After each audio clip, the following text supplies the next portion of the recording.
meu nome é Patrícia e esse aqui é o Estante Clássica. Seja muito bem-vindo. Se você é novo por aqui, nesse canal eu falo sobre livros, então se esse é um tema que te interessa, já se inscreve e clica no sininho para você receber notificação toda vez que eu postar algum vídeo novo por aqui. Vamos falar sobre livro? Vamos falar sobre livro. Hoje eu venho falar sobre Todos os Belos Cavalos, do Cormac McCarthy. Esse aqui foi o meu primeiro contato com a obra desse autor, desse escritor americano. E eu sei que muita gente fala para começar por esse livro aqui. Eu também tenho aqui em casa O Meridiano de Sangue, mas eu resolvi começar por esse. Não foi nem porque as pessoas indicam começar por esse, não. Foi porque a Aline, do canal Livro com Livros, resolveu ler esse livro aqui em junho. E aí eu falei, vou ler também pra gente trocar umas ideias sobre essa leitura. Inclusive a Aline, ela até comentou comigo, né, que ela indica que comecem pelo Onde os Velhos Não Têm Vez, né, que virou até filme. E eu não li, como eu disse, esse aqui, que foi o meu primeiro contato, né, com o autor, mas eu já assisti ao filme e eu sei que o filme, ele é exatamente a história do livro, porque o Cormac, ele escreveu o Onde os Velhos Não Têm Vez, inicialmente, como roteiro para filme. E ninguém, né, quis fazer na época, então ele reescreveu em formato ali de romance. E aí depois os irmãos Coen vão e resolvem transformar em filme, né? Então eu acho que eu até entendo indicarem Onde os Velhos Não Têm Vez, né, que o filme veio como Onde os Fracos Não Têm Vez, que eu acho a história dele é muito interessante, mas eu acho que eu também entendo porque que indicam começar por esse daqui, porque na minha opinião, lendo esse livro aqui e tendo assistido ao filme, eu acho que o Onde os Velhos Não Têm Vez é mais violento. Então é sabido que o Cormac McCarthy, ele conta histórias que são bem violentas, ele tem essa violência bem nua e crua nos livros dele. E eu, na minha opinião, eu acho que esse daqui é menos violento, porque, como eu falei, né, pelo que eu vi no filme, eu acho que o filme, Onde os Velhos Não Têm Vez, é mais violento. Mas esse daqui também tem violência, tá? Tem violência no início ali do livro e no meio, mas fica muito violento já pro final, lá na terceira parte. Eu divido esse livro aqui em 3 partes. E o que a gente vai ter aqui nesse livro, tá? A gente vai acompanhar esse menino, esse rapaz, na verdade, de 16 anos, chamado John Cole Grady, né? E logo no início do livro, a gente já começa com um enterro, um funeral. Então a gente descobre que é o funeral do avô desse rapaz. E depois desse funeral, a mãe do John resolve vender a fazenda em que eles vivem, porque ela é uma atriz, então ela vai se mudar de vez para a cidade. Ela resolve vender essa fazenda porque ela diz que a fazenda ela não dá nenhum lucro. Só que o John, ele é um rapaz que ele ama essa vida na fazenda, esse contato com os cavalos. Ele é um menino muito sonhador. E ele achava que ele ia continuar, né, morando ali, continuar com os negócios da fazenda, tocando esses negócios e ter essa vida de cowboy que ele tanto gosta. Só que o que acontece, gente? Aqui no livro, a história ela se passa no finalzinho da década, né, de 40, de 1940. Então, essa coisa da vida do cowboy, né, isso já não é mais tão comum, tão usual. A gente já está tendo ali, logo depois da Segunda Guerra, né, e a gente vai ver esses países que passam, esses países que se envolvem na Segunda Guerra Mundial, esses países vão ter um crescimento logo depois da guerra. Então o Cormac ele vai trazer aqui uma história que é um faroeste, tá? Tardio. Por que eu falo faroeste? Porque ele tem um quê de faroeste lá pra frente, tá? Então esse menino não vai querer aceitar. Ele vai tentar de tudo para ficar com essa fazenda, mas ele não vai conseguir. Então ele vai resolver se unir a um amigo dele, um amigo de infância, que é o Lacey Rawlins, e partir para o México. Lacey é só um ano mais velho que ele, e eles vão partir para o México em busca dessa vida que eles tanto querem. E é isso, gente. A gente vai acompanhar, então, essa jornada desses dois meninos saindo. Eles moram ali no Texas. Eu não lembro agora o nome da cidade, mas é ali no Texas, então é bem na fronteira. E eles vão atravessar a fronteira porque eles querem ir para o México, achar algum lugar, alguma fazenda, para que eles possam trabalhar lá, tá? Então, como eu falei, é um livro que o Cormac ele divide acho que em 4 capítulos, mas na minha cabeça a história ela tem 3 grandes momentos, né, em 3 partes. Então, essa primeira parte que eles vão em busca desse sonho, então a gente vai acompanhar por um bom tempo esse trajeto, esse caminho, tá? E aí a gente vai ter uma segunda parte, né, em que eles vão realmente chegar ali numa fazenda e conseguir trabalho, então vai ter uma história se desenrolando ali na fazenda, e uma terceira parte que é toda uma série de acontecimentos que acontecem por causa de tudo que eles fizeram até aquele momento, até aquele ponto, tá? Então você vai começar, como eu disse, acompanhando essa viagem. Então é uma viagem legal, uma viagem assim interessante. A gente vai ver o Cormac descrevendo muito a paisagem, né, desse país dessa fronteira, né, e ali chegando no México. Então a gente vai ver uma coisa muito árida, mas também é descrito de uma forma muito bonita. O Cormac McCarthy, ele tem um jeito de escrever que ele gosta das descrições das paisagens e dos lugares, e ele usa palavras que por vezes não são muito comuns, assim, não são muito usuais, né? Às vezes até um tanto quanto antiquadas, né? Um vocabulário rebuscado, assim. Mas é o estilo do autor, e que eu vi numa entrevista assisti uma entrevista do Daniel Galera, eu vou deixar o link aqui embaixo, tá?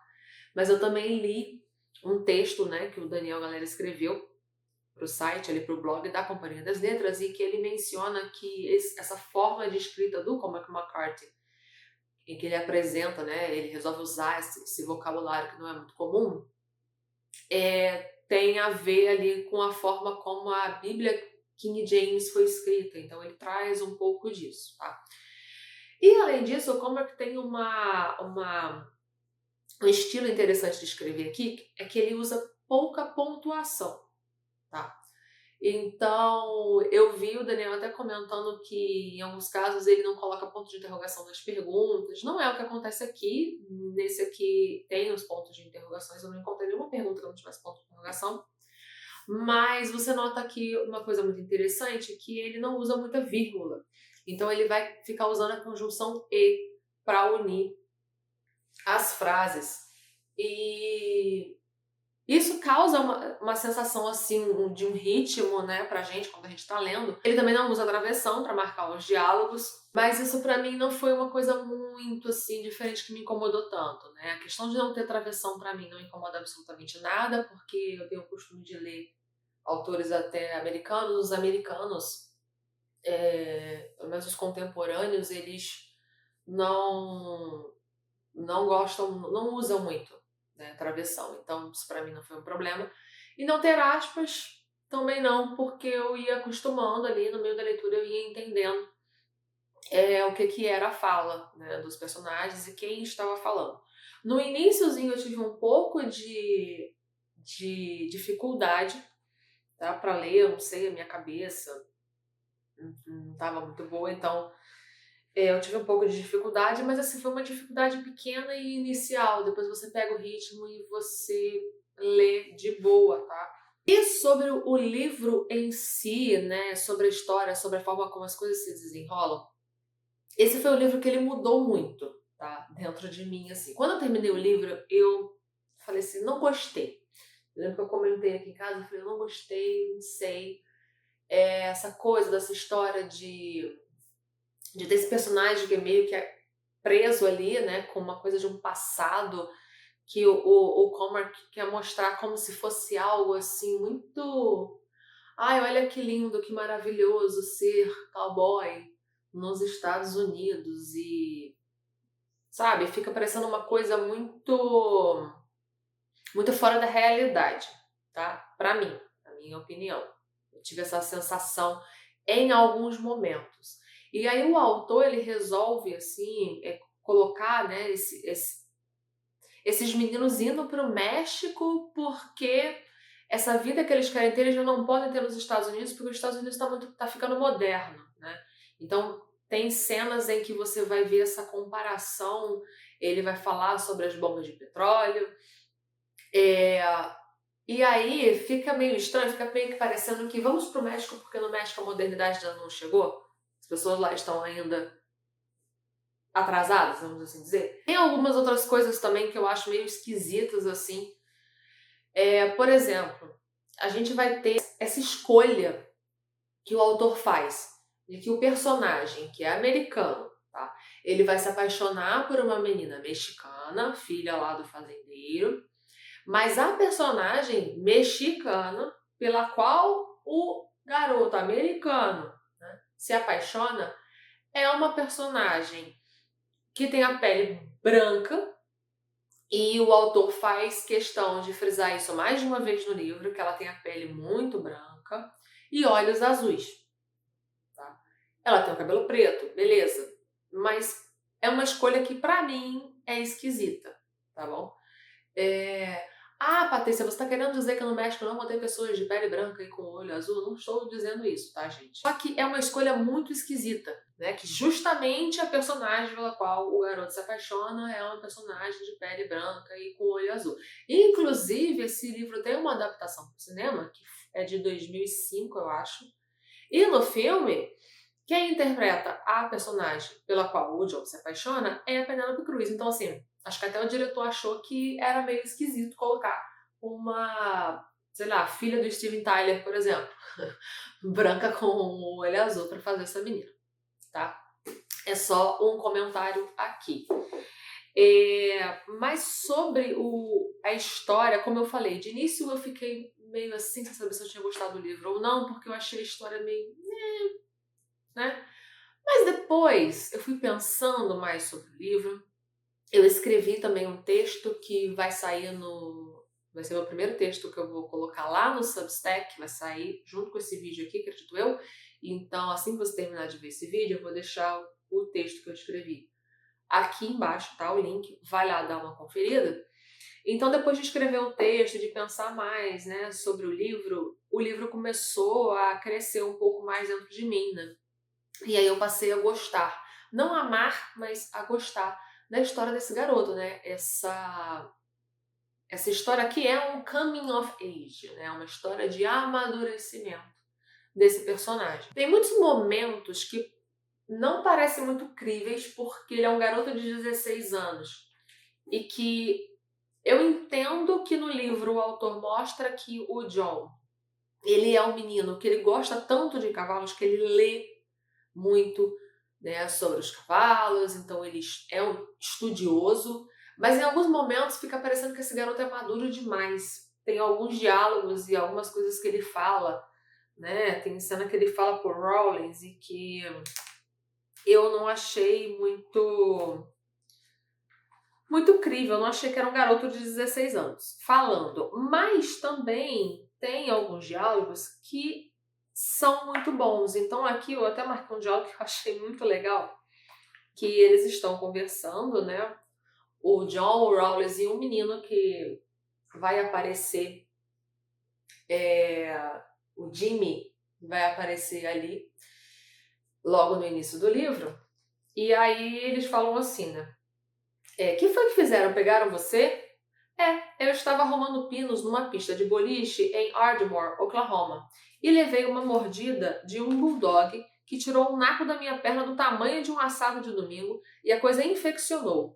E o cara para quem eu trabalhava me levou para o médico e acharam que eu estava com raiva ou algo assim. E foi uma confusão dos diabos e me mandaram de volta para Uvalde County. E aí o personagem pergunta assim: que era que você estava fazendo em Ardmore, Oklahoma? E ele responde: pegando pinos numa pista de boliche. E eu achei esse diálogo engraçado, né? E aí eles começam a falar outras coisas e depois eles voltam para para essa questão do cachorro, né, que mordia ele. Ainda pergunta assim: o que fazia um bulldog na pista de boliche? Ele: eu não fui mordido na pista de boliche, eu só estava trabalhando na pista de boliche. O que estava fazendo para ser mordido por um cachorro? Nada, não estava fazendo nada. Então tem uns diálogos assim que são engraçados, uns diálogos que eu acho muito bons, mas tem alguns que eu acho que fica parecendo que o John é muito maduro. Então aqui, por exemplo, ele está conversando com o Rawlins, né, depois de uma situação complicada ali, e o Rawlins fala assim: não me faz me sentir melhor, tentei argumentar com você, só isso, tentei sem número de vezes. E aí o John responde assim: eu sei que tentou, mas tem coisas que não são racionais. Seja como for, eu sou o mesmo homem com quem você cruzou aquele rio. Como eu era, é como eu sou, e tudo o que sei é ficar firme. Eu nunca sequer prometi a você que você não ia morrer aqui. Também nunca pedi sua palavra sobre isso. Não acho que só se deva ficar enquanto é conveniente. Ou a gente fica firme ou desiste. E eu não ia deixar você. Fizesse você o que fizesse. E é só isso que tenho a dizer.